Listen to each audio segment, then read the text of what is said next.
अब देखिए हम यहाँ पर प्रश्नावली 1.4 का क्वेश्चन नंबर 7 देखने वाले हैं। तो देखिए इसमें कहता है यदि a बराबर, ठीक है, यदि a बराबर x समुच्चय x एक प्राकृत संख्या, b बराबर x समुच्चय x एक समप्राकृत संख्या है, c बराबर x समुच्चय x एक विषम प्राकृत संख्या है और d बराबर x समुच्चय x एक अभाज्य संख्या है, तो निम्नलिखित ज्ञात कीजिए। और इसमें कहता है सभी इंटरसेक्शन, ठीक है, सभी इंटरसेक्शन हमें ज्ञात करना है। तो चलिए इसको बनाते हैं, इसका आंसर देखते हैं क्या है। थोड़ा ये बहुत आसानी से बनेगा, इसलिए टेंशन नहीं लेना है। देखिए इसको बनाने से पहले जरूरी है कि इसका जो यहाँ पर ए बी सी डी है ना, इसको थोड़ा अच्छे से लिख लें ताकि हमें बनाने में थोड़ा समझने में आसान हो, ठीक है। तो ए बराबर कहता है एक प्राकृत संख्या, ठीक है। तो इसका मतलब ये हुआ कि प्राकृत संख्या में 1 आएगा, 2 आएगा, 3 आएगा, 4 आएगा और इसी तरह से गिनती की संख्या में एक लाइन से आगे बढ़ता हुआ चला जाएगा, ठीक है। फिर इसके बाद देखिए बी में, यहाँ पर देखिए बी बराबर है, क्या कहता है, बी बराबर कहता है एक सम प्राकृत संख्या, यानी कि प्राकृत संख्या में से सिर्फ सम वाला संख्या, जैसे 2, 4 फिर आगे 6, इस तरह से, यानी 2, 4, 6, 8 और डैश डैश करके आगे जाएगा, ठीक है। ये अनंत तक चला जाएगा। फिर उसी तरह से देखिए सी बराबर कहता है, सी बराबर क्या कहता है कि एक विषम प्राकृत संख्या, विषम मतलब कि प्राकृत संख्या में से सिर्फ विषम संख्या लेना, जैसे 1, 3 फिर आगे 5, 7, इस तरह से 1, 3, 5, 7 और डैश डैश डैश, ये अनंत तक जाएगा। फिर उसके बाद देखिए डी बराबर कहता है एक अभाज्य संख्या, यानी कि हमें अभाज्य संख्या लेना है, ठीक है, डी में। तो देखिए बराबर क्या हो जाएगा, अभाज्य संख्या बोले तो 1, 2, 3, यानी जिसमें केवल एक और स्वयं से भाग लगे, एक से भी लग सकता है और खुद से भाग लग सकता है और किसी से नहीं, तो वो कहता है इसमें, ठीक है। 3, उसके बाद फिर हो जाएगा 5, 7 और ऐसे ही करके आगे बढ़ता हुआ ये चला जाएगा, ठीक है। अब देखिए हमें बनाना है इसका आंसर, ठीक, आंसर बनाते हैं। तो पहला क्वेश्चन है क्या, पहला क्वेश्चन है ए इंटरसेक्शन बी। तो अब ए और इंटरसेक्शन बी, यानी कि ए और बी में देखेंगे समुच्चय के जो भी अवयव या फिर जो भी उसका एलिमेंट अगर एक समान होगा, सिर्फ वही लेना होता है, इंटरसेक्शन का मतलब यही है। तो अब देखिए ए और बी कहता है, ठीक है। तो अब देखिए अगर हम ए और बी को देखें तो ए में होता है सिर्फ प्राकृत संख्या जिसमें 1, 2, 3, 4 होता है और बी में है सिर्फ सम संख्या, सम प्राकृत संख्या है। तो अगर हम दोनों में मैच करेंगे तो सिर्फ देखिए जो इसमें है यानी बी में जो होगा वही मैच होगा इसमें से। जैसे देखिए अभी अगर इतना पर ही मैच करें, देखिए 2 है इसमें, इसमें भी 2 है, 4 है इसमें तो 4 इसमें है, यानी कि इसमें जितने भी विषम संख्या है ना वो सब छटा जाएगा। तो जब वो छटा जाएगा तो बचेगा कौन, तो बचेगा सिर्फ जो यहाँ पर सम संख्या, वही सम प्राकृत संख्या। तो इसीलिए ए इंटरसेक्शन बी जो हो जाएगा ना, वो इस तरह से, इसको 2 तरीका से लिख सकते हैं, एक्स सम प्राकृत संख्या, सम प्राकृत संख्या। क्यों, क्योंकि इसमें सिर्फ सम प्राकृत संख्या ही बच रहा है, सिर्फ ये जो है ना यही बचेगा और इसमें से जो 1, 3, 5, 7 आगे जो जितने भी इसमें विषम आ जाएगा ना, विषम छटा जाएगा। तो वही चीज़ है। तो देखिए ये क्या है, यहाँ पर देखिएगा एक्स सम प्राकृत संख्या, तो ये देखिए बी के जैसा नहीं हो रहा है, यहाँ पर ये जो बी है बी के जैसा ही तो है, यानी कि इसका आंसर हम लिख सकते हैं ए इंटरसेक्शन बी बराबर क्या, बी।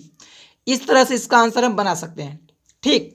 तो देखिए आगे हम ना डायरेक्ट इसी तरह से ये वाला ना लिखकर सिर्फ इसी तरह से लिखते हुए आगे बढ़ेंगे, ठीक है। तो आप शायद समझ चुके हैं ये कैसे बना है। अब चलिए इसके बाद देखते हैं 2 नंबर क्वेश्चन हमारा इसमें क्या है। तो 2 नंबर में ए इंटरसेक्शन सी। अब हमें ए इंटरसेक्शन सी इसको निकालना है। तो ए और सी में देखना है कि कौन कौन सा कॉमन है।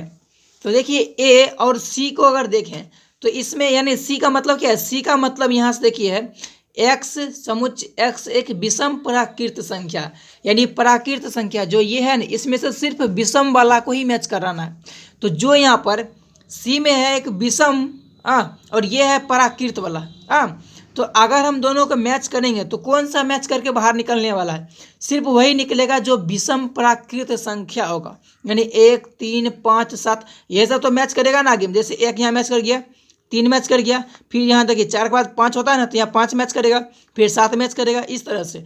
यानी कि एक विषम प्राकृत संख्या ये हमें प्राप्त होने वाला है। यानी इसका आंसर क्या हो जाएगा, इसका जो फाइनल आंसर बनेगा वो बनेगा सी। ठीक, ये हो जाएगा सी आंसर। ठीक है, अब इसके बाद देखिए 3 नंबर क्वेश्चन देखते हैं। 3 नंबर क्वेश्चन हमारा इसमें क्या है, तो 3 नंबर क्वेश्चन है ए इंटरसेक्शन डी। यानी ए और डी इस दोनों को देखना है कि कौन कौन सा मैच कर रहा है। ठीक है, ए और डी में जो मैच करेगा वही लिखना है। ठीक है, तो ए और डी ये दोनों है। तो यहाँ पर देखिए ए में तो भाई प्राकृत संख्या आ जाएगा, प्राकृत संख्या आ जाएगा, और डी में कहता है कि इसमें न अभाज्य संख्या होना चाहिए। तो अभाज्य संख्या यानी कि अगर इसमें से कुछ भी निकालेंगे तो वो वही निकलेगा जो इसमें होगा, यानी डी में जो होगा, यानी कि आंसर तो डी ही रह जाएगा ना। तो इसीलिए इसका जो आंसर बन जाएगा, ये फाइनल आंसर इसका 3 का वो हो जाएगा डी। ठीक, ये डी इसका फाइनल आंसर है, क्योंकि अगर दोनों को मैच करते हैं तो डी अगर अभाज्य संख्या है तो प्राकृत संख्या में तो भाई सब शामिल है, अभाज्य संख्या, सम संख्या, विषम संख्या सब शामिल है। तो निकालना क्या है, हमें निकालना तो सिर्फ डी वाला है ना, डी ही निकलेगा इसमें से, यानी आंसर भी डी ही हो जाएगा। ठीक, अब इसके बाद हम नेक्स्ट बढ़ते हैं 4 नंबर क्वेश्चन, देखते हैं क्या है हमारा। तो यहाँ देखिए 4 नंबर क्वेश्चन है बी इंटरसेक्शन सी, यानी अब हमें बी और सी को देखना है, बी इंटरसेक्शन सी, और जो मैच करेगा उसको निकालना है हमें। तो यहाँ देखिए बी में कहता है एक समप्राकृत संख्या, तो यानी बी में होगा सिर्फ 2, 4, 6, 8 इस तरह वाला संख्या अनंत तक। और फिर देखिए कहता है सी में, यानी सी कहता है यहाँ पर, तो सी में है यहाँ पर एक विषम प्राकृत संख्या, यानी कि ये दोनों का दोनों मैच कभी होने ही वाला नहीं है, क्योंकि बी में सिर्फ सम आएगा और सी में सिर्फ विषम आएगा, यानी ठीक उल्टा। तो ये दोनों कभी मैच होगा नहीं होने वाला है ना, इसीलिए बी इंटरसेक्शन सी बराबर इसका आंसर हो जाएगा 5। ठीक, अब इसके बाद देखिए 5 नंबर क्वेश्चन हमारा इसमें क्या है। 5 नंबर क्वेश्चन है बी इंटरसेक्शन डी। अब बी हमें और डी इस दोनों में मैच करके देखना है हमें। तो पहले तो लिख लेते हैं इसको, बी इंटरसेक्शन डी। अब देखिए आगे क्या है, हमें यहाँ पर बी और डी में देखना है ना, बी और डी में। तो देखिए बी में आएगा समप्राकृत संख्या, यानी 2, 4, 6, 8 इस तरह से आएगा, और डी में आएगा अभाज्य संख्या। तो इस तरह से अगर देखिएगा तो यानी कि बी में वैसा एक ही संख्या है जो कि अभाज्य है, और वो है 2। यहाँ 2, तो यानी कि 2 ही मैच करने वाला है, 2 ही निकलेगा। तो इसीलिए बी और डी इसका जो फाइनल आंसर हो जाएगा वो क्या हो जाएगा, यहाँ पर 2, ये इसका फाइनल आंसर हो जाएगा। अब इसके बाद देखिए 6 नंबर क्वेश्चन हमारा देखते हैं क्या है।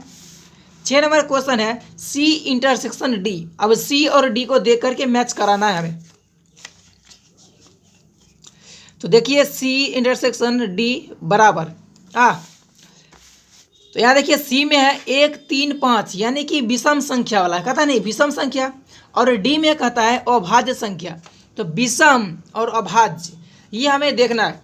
तो विषम जो है ना वो कुछ आगे जाके रुक जाएगा, मतलब आगे क्या हो जाएगा कि उसमें ना भाग लगने वाला, यानी उसमें भाज्य संख्या आ जाएगा। ठीक है, लेकिन डी में क्या है कि डी में हमेशा ही अभाज्य संख्या ही लेना है। तो इस तरह से इसका जो आंसर बनेगा वो आंसर बनेगा, ये दोनों को मैच करके हमें लिखना है। तो क्या हो जाएगा विषम, यानी विषम अभाज्य संख्या, ये इसका आंसर बनेगा। क्यों, क्योंकि हमें सी यानी कि विषम में से सी और डी को देखना है, यानी विषम में से सिर्फ वही संख्या लेना है जो अभाज्य हो। तो इसीलिए इसका जो आंसर हो जाएगा कुछ इस तरह से होगा, ये इसका आंसर हो जाएगा सी इंटरसेक्शन डी में विषम अभाज्य संख्या। ठीक, विषम अभाज्य संख्या ये इसका आंसर होगा, क्योंकि वो विषम भी होना चाहिए, जो कि सी हमारा क्या है, सी हमारा सिर्फ विषम है, तो विषम भी होना चाहिए और साथ में साथ अभाज्य भी होना चाहिए।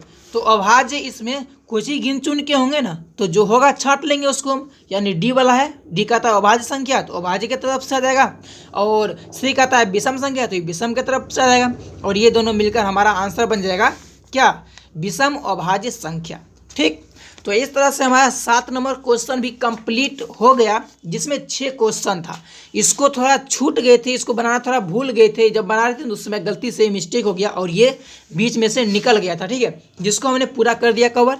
तो चलिए आज के लिए बस इतना ही, मिलते हैं नेक्स्ट वीडियो में, तब तक के लिए bye bye and love you all.